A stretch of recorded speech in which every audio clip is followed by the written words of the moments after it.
wewe utakwenda kulisimamia baraza la mawaziri ambao nao wanaongoza sekta tofauti tofauti. Ni wajibu wako kuhakikisha kasi ya utekelezaji wa yale tuliyopanga inaongezwa ili tuweze kuyatimiza ndani ya muda mfupi. Lakini utekelezaji wa kazi zote hizo zinahitaji fedha, na wewe umetoka kwenye sekta ya fedha. Kwa muda wa miaka 5 umejua vichochoro vyote tulivyokuwa tukipita kutafuta fedha.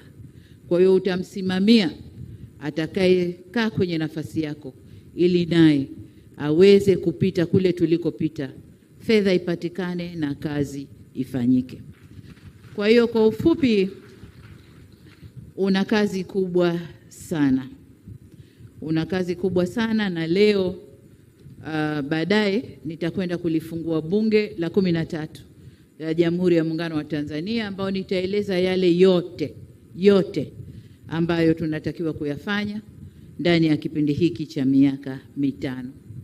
Kuna mengine uliyasema mwenyewe jana pokuwa bungeni, nilikusikiliza vizuri, na ni imani yangu kwamba hukuyasema tu, lakini una moyo wa dhati kuyasimamia yale yote.